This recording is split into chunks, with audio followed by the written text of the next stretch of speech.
A very good afternoon to all. I said good afternoon. I hope you already slept. I'll try to keep you awake, and for that I should be awake. I hope I'll be awake. And so afternoon sessions will be very difficult, but I will try my level best. So, respected chairpersons, respected Kali Madam and Radhika Madam, respected Ranganathan sir, and all the senior oral pathologists, IAOMP office bearers, my dear friends. A very good afternoon to you all. At the outset, I would like to thank the organizers, Dr. Jain sir, Dr. Jain sir, IAOMP, for this wonderful opportunity. So, in addition to that, among all the oral pathologists here, one of the senior most oral surgeon is listening to my lecture. It's a great honor that sir is the mentor, chief mentor of this institution. Before that, I'm proudly telling sir was my mentor. I'm a student of SUM College of Dental Sciences, Harvard, and sir was a principal there. And then I started my career in SUM College of Dental Sciences of Harvard, and sir is the one who made me join that institution. Just few days after I completed my MDS, when he said, sir, I want to join, he told me he can join next Monday itself. Sir, I'm really grateful to you, and I'm proudly standing in front of you, and whatever I'm done in oral pathology, if at all I'm confident in oral pathology, it is only because of only one institution, that is SUM College of Dental Sciences, Harvard, and the cases referred are coming from the Department of Oral Surgery. I worked there for 6 years before later on I shifted to this wonderful organization, Enapoya Dean to the University in Mangalore, which when I shifted 15 years back, had only 2,000 students and not even NAC accredited. And today I can confidently tell you, we have more than 22,000 students, 4 huge campuses in Mangalore and 1 in Bangalore, NAC A+ accreditation with 26th best dental college in India, and sometimes we surpassed my alumni organization also, be better ranking in SUM College of Dental Sciences, Harvard. So I'm proud and privileged member of this organization, and I would like to thank each and everybody, especially my department, the staff and the PGs for their help and support. So let us not waste much time. Let us start with a simple case. There is a 50-year-old male patient here with a radiolucency in between the first premolar and the second premolar on the right side. Interdental bone, little bit of subtilization is there. What might be the common reason? Such instances in general practice, I also do that in my clinic. What might be the primary thing comes to your mind? And I like interactive session. I don't like monotonous lecture, and postgraduates please respond and make mistakes because none of us are born with oral pathology. We learn oral pathology every day, and I'm also learning with you right now. So, what will be your first thinking here? Interdental lucency. What is the first thing that comes to mind? Radhika Madam is a very experienced practitioner other than oral pathology. But Madam, what will be the first thing which comes to our mind? Interdental radiolucency. Periodontal pathology. Periodontitis, and believe me, if I am not an oral pathologist, even as an oral pathologist, I do scaling in my clinic. I do that and write flagels 400 mg 3 days consent. Even I am an oral pathologist. But luckily, this patient went to a periodontal HOD and he told there is a lesion. I was not believing. If you ask me, it is periodontitis, as madam said. Luckily, he picked up a lesion. He told there is a lesion, and open up the flap. There was a lesion, 0.3 to 0.4 centimeter lesion, a very nodular lesion which I have seen surgically, and there might be lesion. And I felt it might be a reactive proliferation next to a periodontitis, but it was something else histopathologically for my surprise. As madam said, first thing should come to your mind is periodontitis, but the periodontist himself is telling it's a lateral periodontal cyst. Fine? Picked up by periodontal specialty person. Histopathologically, overlying epithelium was looking like this, inflammatory. I was thinking periodontitis still, fine, but if you see carefully, there was a lining there which is resembling to that of a reduced enamel epithelium, rather like a dentigerous cyst lining, having epithelial plaque formation. What is the diagnosis? Lateral periodontal cyst, epithelial plaque, epithelial sphere for epithelial swirling formation. First is lateral periodontal cyst. If it is multilocular, botryoid odontogenic cyst or glandular odontogenic cyst, I am not going to go that way. LPC, the periodontist was right. Lateral periodontal cyst. Shall we conclude the diagnosis here? Akshay, can we conclude the diagnosis here? Can we? So, those who attended my slide seminar, they know that I never bring straightforward cases, because there is more to this story here. And I wanted to give a lateral periodontal cyst at this stage myself. I am trying to convince my colleagues and postgraduates, let's give lateral periodontal cyst and finish it off. Fine? So to tell you the background, what is lateral periodontal cyst is, when the tooth is erupting, when it pushes the dental follicle, the cyst formation happens. If it happens pericoronally, above the crest of the alveolar bone, pericoronally, same histopathology, that's a representative image, we call it as gingival cyst of adult. But if it goes down in between the root, we call it as a lateral periodontal cyst. Here, what do you think? Is it pericoronal or interradicular? It is interradicular. So, I am convinced again to give it as a lateral periodontal cyst. You are also right. But, picture abhi baki hai. Lot of islands seen in the capsule. Pretty big islands with some central cells and peripheral cells. Something else is happening. What is happening here? Any idea? Anybody? You want to go for higher magnification? Some duct-like structures in between peripheral and central cells. Any clue? Still want more higher magnification? Peripheral cells, not columnar but cuboidal, central round to ovoid cells. Any diagnosis? Not sure, eh? Madam is telling desmoplastic. Will you stop that? Desmoplastic ameloblastoma, madam is telling. Let's see whether madam is right or wrong. You have nerve bundles, and to a certain extent, Radhika madam might be right. There is stellate reticulum-like cell. I'm not sure that, but I'm sure here there is some squamous metaplasia and stellate reticulum cells, peripheral columnar ameloblast-like cells, and you have a clear-cut stellate reticulum cells here and here, and it's an ameloblastoma, but I cannot call it as desmoplastic ameloblastoma. It is not happening inside the bone, it is happening in the gingiva intradentally. What should I call it as? Peripheral ameloblastoma. Fine? Not lateral periodontal cyst. It's a peripheral ameloblastoma. Peripheral ameloblastoma happens in gingiva. I know you also know that, but it is happening intradentally, which is very rare. Fine? This is peripheral ameloblastoma. Very clear cut, nicely picked up by madam. Central stellate reticulum cells undergoing squamous metaplasia, peripheral or columnar ameloblastic cells, peripheral ameloblastoma. Fine? So, it's only 1% of such cases. Buccal and lingual gingiva you always see, but it is rarely seen in interdental gingiva. Interesting, isn't it? Right? Shall we move on to the next one? Yes? The last one, are you able to hear me? Thank you. So, 10-year-old female patient, palate, nodular swelling, you can see here.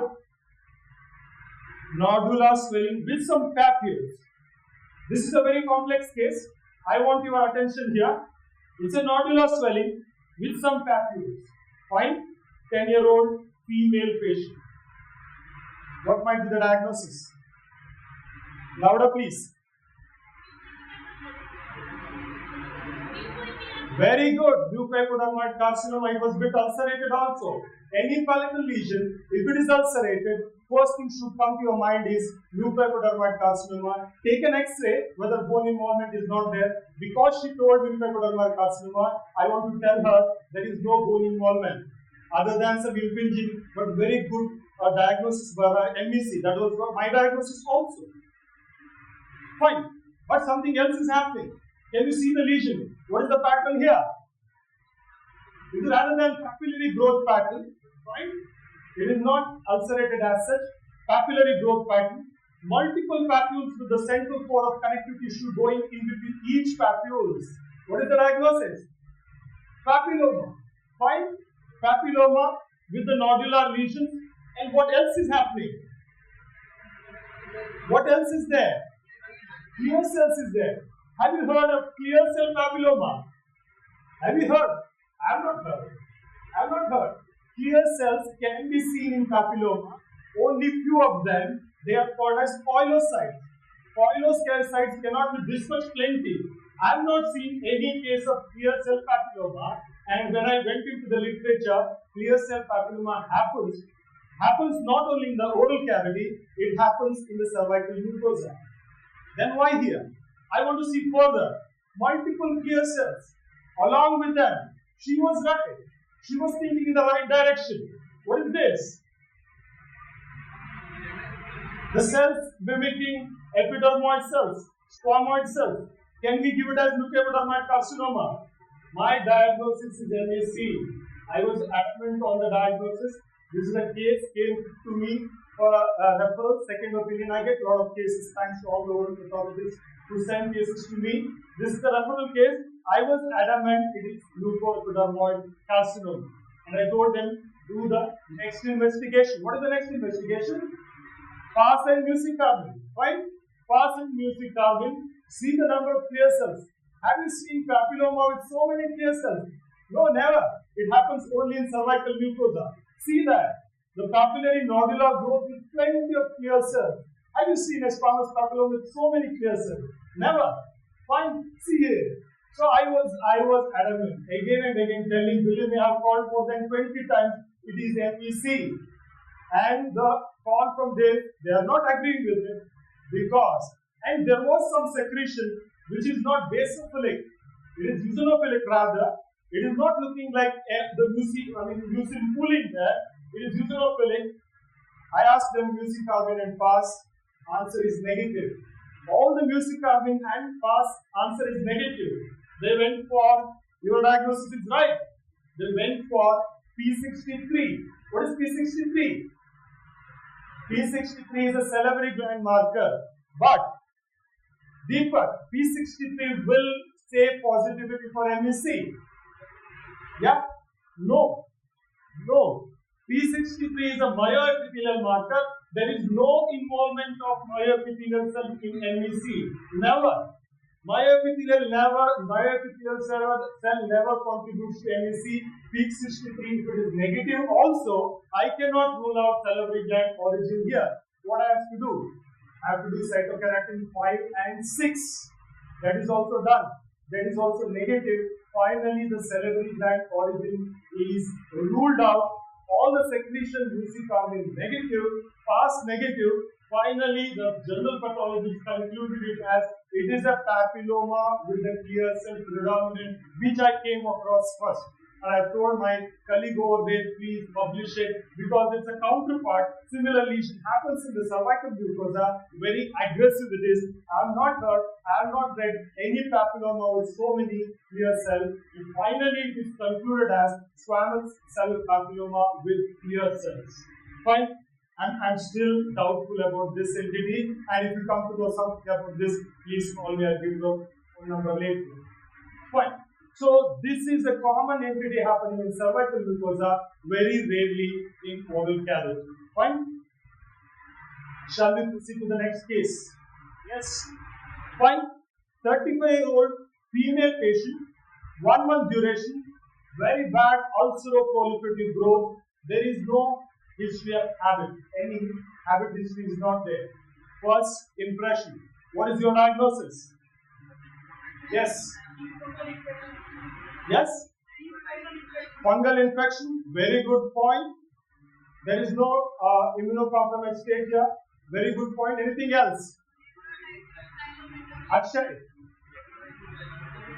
Necrotizing cellular isn't it? Cyalometaplasia. Anything else? You told palate. Palate, any ulcer proliferative growth is salivary gland malignancy. ACC and MVC. Fine. And if it is arising, it is going into the pharynx. Pharynx, which malignancy is common? In the nasopharyngeal area. Nasopharyngeal carcinoma. Or otherwise, lymphoepithelioma. We call it as undifferentiated carcinoma. My diagnosis is undifferentiated carcinoma, nasopharyngeal carcinoma, or lymphoepithelioma, or salivary gland malignancy. Fine? Because there is no habit history here. All these things were there in my list. Epithelium is free of lesion.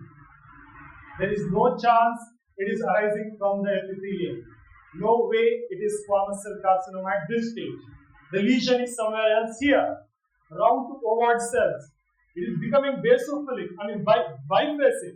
Both spindle and round cells with vesicular nucleus having lot of cellular atypia. Malignancy for sure. Very aggressive lesion.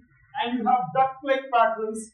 So, very much going towards because of duct-like pattern. Duct-like patterns are common. Adenoid cystic carcinoma, salivary gland malignancy. I was leaning towards salivary gland malignancy. I told you nasal pharyngeal carcinoma first place. Now I was thinking in terms of salivary gland malignancy. But the cells are arranged in the form of sheets, lobules, extensive cellular atypia. Fine? Organoid pattern. Many mitotic figures. Really aggressive. And you cannot see this much cellular atypia in adenoid cystic carcinoma. Believe me, adenoid cystic carcinoma, the first thing they use is the cells are isomorphic, not pleomorphic. So this is highly cellular atypia. It is not an adenoid cystic carcinoma. I was thinking in terms of adenocarcinoma rather. Since he was ruled out. Plenty of mitotic figures. You can see here, very aggressive lesion. So, for me, this is the easiest diagnosis. Always like this. Adenocarcinoma, not otherwise specified. I wish every classification should have this. NOS. Odontogenic cyst, NOS. Because you need not say whether it is a DC, OKC, or RC. Because there will be some cases you cannot classify them, either three of them. So I always like adenocarcinoma NOS. At this stage, my diagnosis is this one. Adenocarcinoma, not otherwise specified. Of course, I like this also. And somebody told it might be a sarcoma. Considering its aggressive behavior, it was really, really aggressive. And we did all the possible markers. P40 for squamous cell carcinoma negative, EMA negative, squamous cell carcinoma ruled out. P63 salivary gland myoepithelial origin is ruled out, negative. CK5 and CK6 odontogenic origin is ruled out. CK19 specifically salivary gland origin ruled out. Then INS-M1, the thyroid carcinoma was ruled out because imaging we saw it is extending up to the thyroid gland. Melan A, just to rule out melanoma.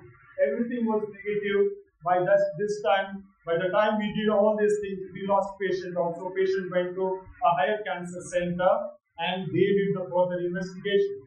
And you see the kind of involvement here: nasal cavity, nasopharynx, maxillary sinus, ethmoid, epiglottis, trachea, thyroid, everything is involved. Any guesses at this stage? Fine, it might be a sarcoma because it is really aggressive. Again, which one? With the marker at least you can tell me. Wymantin is sarcoma definitely. Can you be more specific there? I will tell you. Yes? Madam is telling synovial sarcoma because marker give you the idea. Again, that center did CK, CD23 lymphoma is ruled out, CD117 GIT origin is ruled out because it is going into the pharynx, S100 all neural and salivary gland is ruled out. Female patient ERG breast carcinoma metastasis is ruled out. And you said it's a sarcoma Wymantin, and madam said more specifically it was a synovial sarcoma. We never thought of that. Okay, definitely a sarcoma. More specifically, it is a synovial sarcoma. I think the patient died within a span of 6 months after this diagnosis. Naturally, the kind of involvement you saw there. This was a case of synovial sarcoma. So this is our department, right? Department of OP pathology, and this kind of activity we conduct for our undergraduates. This is interesting again. Please focus on this case. Definitely, that's not the diagnosis. What do you think? What might be the diagnosis? You tell me. Straightforward. At this stage, you tell me. At this stage, a swelling next to the angle of the mandible. Pleomorphic adenoma or Walden's. Fine. That is the surgeon's conclusion also. 26-year-old female, 3 to 2 centimeter, 2-year duration, very slow growing, pleomorphic adenoma and Walden's. And even we didn't want to take the sections also, provided I also want to give it as pleomorphic adenoma. Why to waste the time? But sections were showing something else. The lesion is entirely capsulated. Good for the patient. Whatever may be the diagnosis, nowhere there is a breach in the capsule. Fine. The lesion is completely basophilic, having some duct-like structure, but they are not true duct-like structure. It is interspersed with adipose tissue. I want to clear you. And the right side is the one which is serous acini normal, which is separated by septa. This is the lesional tissue. This is more basophilic rather than the right one. Basophilic, lobular or ovoid cells with some granular differentiation. I don't know what it is. Completely amphiphilic and basophilic background. Some cystic space is filled with both basophilic and eosinophilic material, having some granules in between. Something like this, and in between spaces, whatever you are seeing, it definitely not ducts. Definitely not ducts. It is adipose tissue having lot of secretion in between, and you have plenty of granules, basophilic granules with the nucleus pushed to the periphery, eccentrically placed nucleus, really big cells. Some differentiation is happening here, and along with the granularity. Any diagnosis at this stage? Acinic cell carcinoma. Very characteristic feature of these granules. But can you prove it as acinic cell carcinoma with the help of these granules? What are you going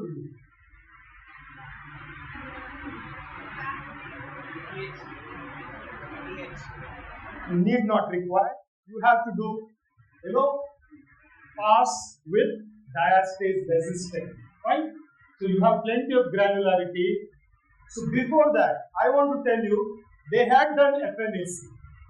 I didn't want to tell you the diagnosis. FNAC they had done, and with the help of those granules, the diagnosis was given as oncocytoma.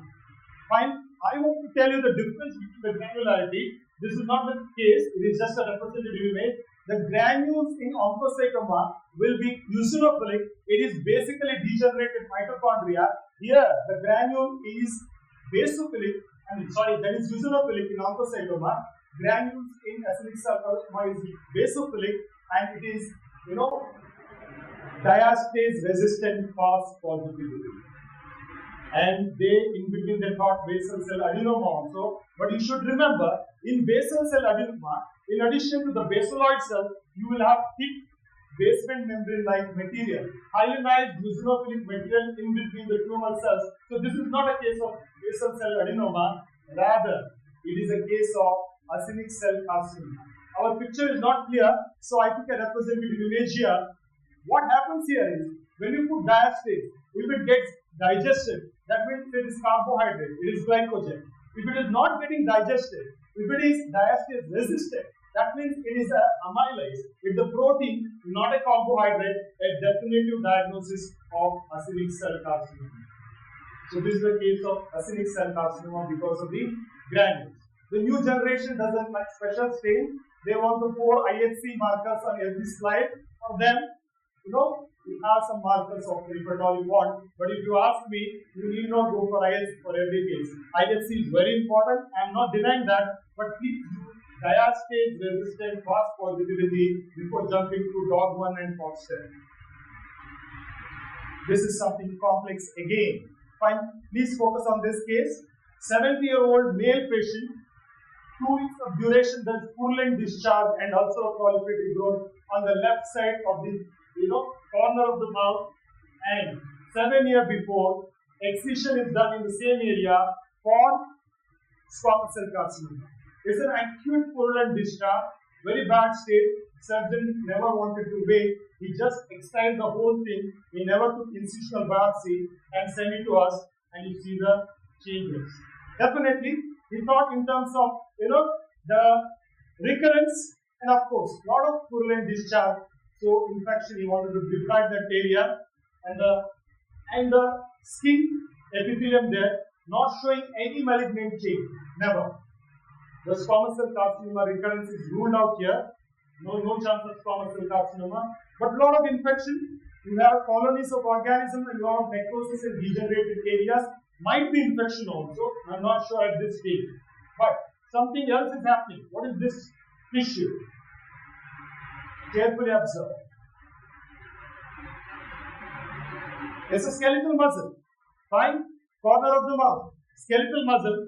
But the skeletal muscle is looking something unusual. What is it? It is not looking normal skeletal muscle for me. What do you think? What is happening here? Multiple giant cells. You don't have this much nuclei in a normal skeletal muscle cell. Skeletal muscle cell is multinucleated, normal AFB, but not these many nucleus in a single skeletal muscle fiber. Never happens like that. Something else is happening here, and I could say that strap-like cells, tadpole-like cells, an indication of rhabdomyosarcoma. But can I give a rhabdomyosarcoma just because I like tadpole and strap cells? Can I give? No. Multiple tumor-like giant cells are seen, tadpole and strap-like cells seen. I thought of rhabdomyosarcoma the way you think. Remember, all oral pathologists will think in the same way if you know the subject. That is very important. So, you have plenty of tumor giant cells there, strap cells and tadpole cells. We thought in terms of something wrong happening to the muscle cells. And can you see these many nuclei in a single muscle, skeletal muscle fiber? Never happens. I don't know about rhabdomyosarcoma, but something else is happening here. I'm going to tell you later on. Before that, another area was showing something like this. Sheets and sheets of what? Ovoid cells with peripherally placed nucleus. Plenty of them. With eosinophilic cytoplasm. What are they? Plasma cells. Plenty of plasma cells. Some of them were looking like immature. We are scared whether it is a plasma cytoma. We are just scared. I never told it was plasma cytoma. We were just scared whether it is a plasma cytoma. Remember, it is tend to happen because long-standing purulent infection is there. So it might be reactive or it might be neoplastic. I don't know. It might be plasma cytoma also because some of them were looking like blastic cells. Some of the plasma cells were like blastic cells. We were thinking whether it is a neoplasia. Fine, you have to do the markers. P40 to rule out the possibility of squamous cell carcinoma. Anyway, it was ruled out. CD56 negative again. This will tell you if this is positive, the plasma cells are neoplastic. Fine. If this is negative, the plasma cells are reactive.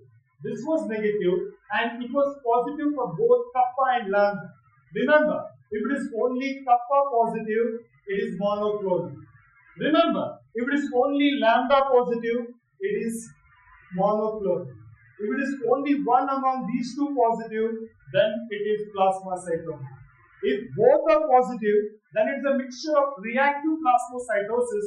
So none of these are neoplastic here. Not even the muscle cells, not even the plasma cells, none of them are neoplastic. It is just a reactive process. What then about these multinucleated skeletal muscle cells? We had to go through a lot of literature and we had to take the help of general pathologists also. There is a stage where when the muscle gets degenerated, when it has to regenerate, you have something called as satellite cells or intermediate cells which are premature, intermediate, immature, or undifferentiated. They look like really big giant cells. and those are intermediate satellite like the muscle cells. So none of these are neoplastic. Everything was reactive there. The diagnosis is very simple, chronic non-specific infection, but we were crazy behind all the markers, right? Because people think that oral pathologist doesn't have any other work to do. We do this, fine? Anyway, so if at all you come to the western part of India, I mean the eastern part of India, western coastal Mangalore, we are famous for this. You should taste all these delicacies. I hope one day I will invite you. Fine? We move on to the next case. Yes? Are you there? Fine. 76-year-old female patient are a really colorful, I mean to say very reddish lesion, exophytic growth, 3 months duration in the premolar area of the maxilla on the right side. X-ray is not clear, but it was evident in CBCT. There was perforation into the sinus. I want to give the clear-cut history there. Very clear-cut perforation into the sinus, right maxillary sinus. But the diagnosis given by the surgeon is, central giant cell granuloma and vascular lesion. Logically right, because it was highly vascular, right? But histopathologically, definitely, you know that I picked something different. Epithelium is completely normal. Definitely not from the oral epithelium, ruled out. Something happening from the sinus side only. And the lesion is completely capsulated. Good for the patient and important for the diagnosis. I repeat, the lesion is capsulated. This point is important for the diagnosis later on. And we had round to ovoid cells with comedonecrosis in the center, arranged in the form of sheets and lobules and papillary projection. But if you observe these papillary projection, they are not happening towards the lumen. Papillary projections are going outward. Here we don't call it as exophytic. Remember, this is endophytic. Don't compare with the surface epithelium. Surface epithelium exophytic will be outward like this, whereas in a ductular lesion, the exophytic is towards the lumen. Here, the cells are going away from the lumen. This is the lumen, and the cells are going away from the lumen. This is endophytic papillary projections, not exophytic with comedonecrosis in the center. The cells are highly vesicular, highest cellular atypia, round to ovoid cells. Plenty of them, you can see all of them going outward rather than inward, had mitotic figures, and you have eosinophilic secretions in between. Any diagnosis at this stage?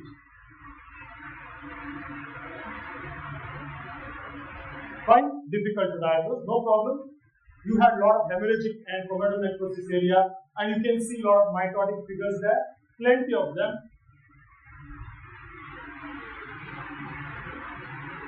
Any diagnosis? Loudly, please. Doesn't matter. It was not straightforward to me also. Louder, I can't hear you. The fan is disturbing. Fine, anyway, I thought in terms of salivary gland origin, I want to give it as adenocarcinoma, not otherwise specified. My favorite diagnosis. It will save me. Yeah.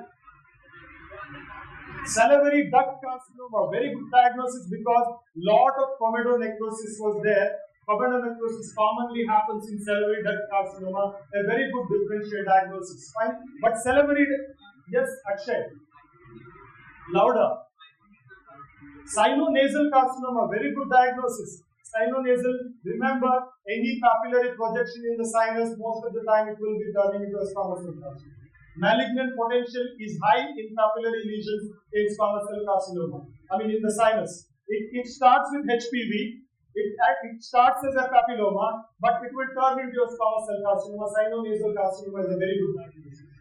But I want to give it as adenocarcinoma, my favorite. And I will agree with Dr. Agustin, it can be salivary duct carcinoma because of the, the comedonecrosis. But Akshay was right. There is keratin formation, which I never wanted to show you. Lot of keratin formation. There is degeneration in clear cells and inclusion cell keratinization and dyskeratosis happen. There is sinus lining, definitely. It is a sinus origin, and he is right. It is arising from the sinus, papillary projection, turning into a squamous cell carcinoma. But Akshay, it is not primarily a squamous cell carcinoma. Rather, it is an inverted ductal papilloma turning into inverted papilloma, not ductal again. I'm sorry, because I will tell you the difference. Inverted papilloma, and as you said, most of them will turn into a squamous cell carcinoma. This area is complete, metaplasia into squamous cell carcinoma. Inverted papilloma turning into squamous cell carcinoma, and there was an area where it is continuous with the sinus epithelium, sinus lining. And to tell you, to disappoint me, it was past negative because I always have leniency toward salivary gland because my thesis topic is salivary gland tumors. So this was a very interesting case of inverted papilloma of the sinus turning into a squamous cell carcinoma. Now see, I just want to focus that endophytic projection of this papillary not going towards the towards the lumen. There is a difference because these terminologies were same I was thinking, but it is entirely different. Inverted papilloma happens in sinus, whereas inverted ductal papilloma happens in oral cavity. Huge difference. Surface epithelium of the sinus is involved here. There excreted duct minus salivary gland is involved. Malignant transformation, as Akshay said, is highest here. Most of them will turn into squamous cell carcinoma because diagnosis is very rare, very late. Already the lesion is there for a longer time. It will turn into a squamous cell carcinoma. But it's a totally benign lesion. You never come across a lesion where inverted ductal papilloma turning into a squamous cell carcinoma. Never. And this lesion is always, I told you in the beginning, the lesion was capsulated. There is no chance of encapsulation in case inverted ductal papilloma. Cellular epithelium is there and no cellular epithelium. So this is what I want to show you. You see the exophytic growth.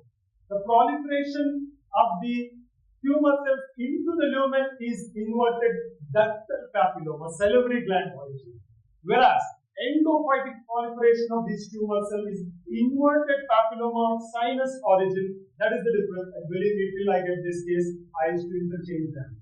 Even today I do mistake because I don't know everything in oral pathology. Accept that, then only you will learn. Fine. So shall we move on to the next one? Yes, sir. Madam? Amen. Started at 3:30. Anyway, I'll try to finish. So, 70-year-old male patient, a huge lesion starting from premolar of 1 to the molar 3.7 to 4.5. Very big lesion, 1 year duration. Huge it is. But luckily for the patient, it is capsulated. Fine. Highly cellular with eosinophilic stroma in between. Mimicking osteoid, tumor osteoid. I'm not sure whether it's osteoid or not. Round to ovoid cells in addition to spindle cells. There is some amount of cellular atypia. I think it is collagen, it is not osteoid. Will you agree with me? Is it tumor osteoid or it is collagenous? What do you say? Okay, both are there. Let it be. It looks like collagenous for me here. Cellular atypia over there. And you have, what is this? Ossicles or cementicles looking like samuma bodies. Diagnosis is clear. What is it? Juvenile, or this is a reactive bone at the periphery. The diagnosis is very clear. It was juvenile ossified fibroma. But having said that, all of them will look like aggressive osteoblastoma. All of them will look like osteosarcoma because of the tumor osteoid-like eosinophilic material. For your convenience, I brought similar cases just to make it sure. Remember, there is a markers also. Those are crazy about IFC. If you cannot diagnose these lesions with the help of the histopathology, you have separate markers for osteosarcoma and JOF if at all if it is required. Fine. I want to clear, I'll take 2-3 minutes now. I would like to clarify this doubt for them.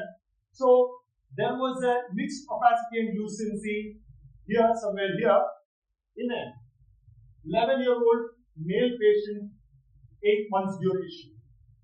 Ameloblastoma and opacity was the clinician's advice. Looking like trabecular bone, mimicking what? Chinese type pattern? Maybe looking like Chinese type pattern. But what is this? Plenty of cellularity. Observe the cells, they are not spindle cells. They are not fibroblasts.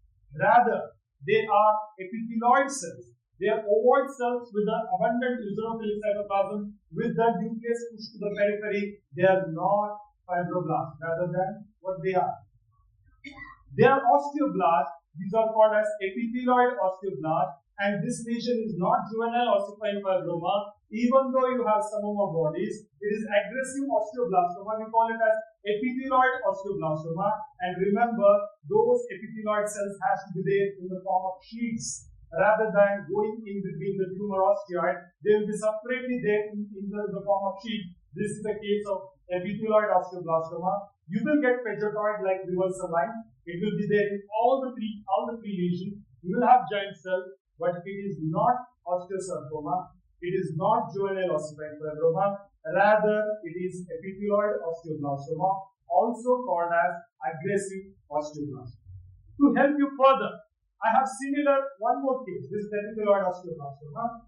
One more case where there is a huge lesion in the left side of the maxilla, and this is the second recurrence. Remember, the same patient has come to us twice before this, and the characteristic radiographic appearance is seen. Diagnosis is over. Tell me. What is the appearance? Sunburst appearance, definitely going in terms of osteosarcoma, but I tell you, it has come to us for the third time. I'll tell you what happened first and the second time. Very typical of tumor osteoid, spreading in between the round to ovoid atypical cells. And you should remember, this is how to differentiate epithelioid osteoblast from the osteosarcoma osteoblast. There it was epithelioid with abundant eosinophilic cytoplasm. There is no cytoplasm, only atypical nucleus here. Tumor osteoid, permeating, going in between, like, streaming in between the tumor cells. And a typical osteoblast entrapped in the tumor osteoid, and atypical cells there having characteristic area, which looks like chondroid. It's a chondroid variant of osteosarcoma, and I tell you, initially it came 3 years before. We gave it as ossifying fibroma. Next year we gave it as aggressive ossifying fibroma. The third time we gave it as osteosarcoma. Don't think we are not bad at diagnosis.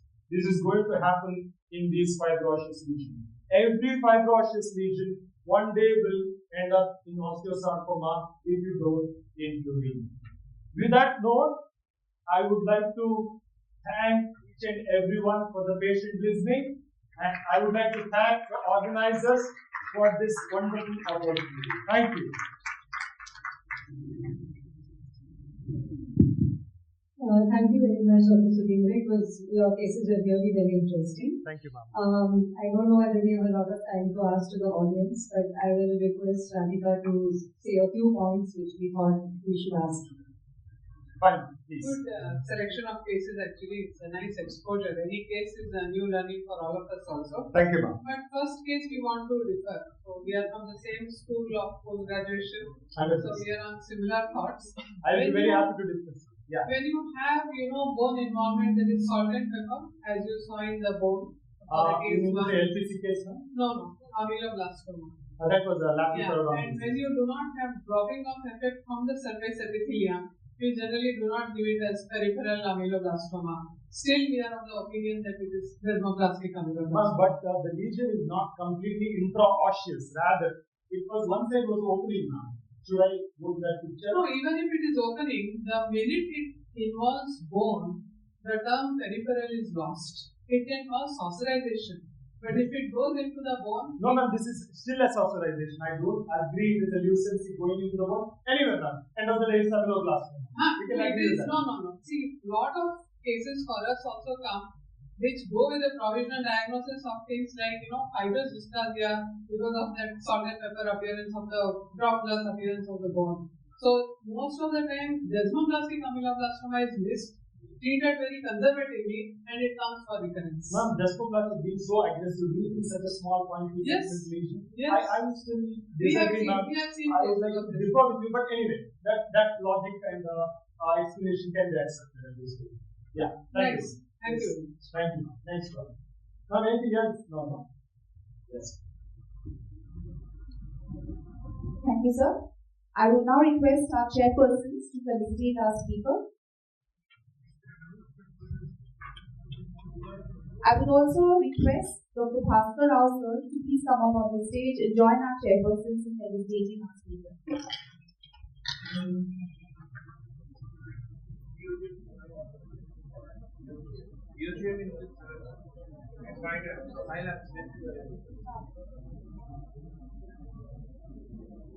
As we continue with the felicitation program, there is a small announcement.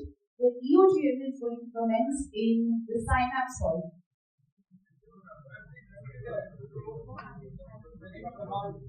Dr. Jejira,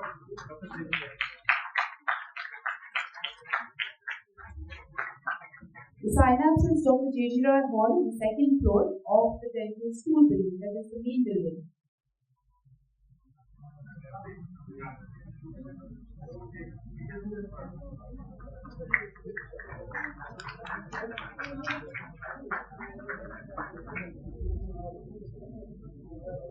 I would like to take this opportunity and request Bhaskar Rao sir to please felicitate our chairpersons as well.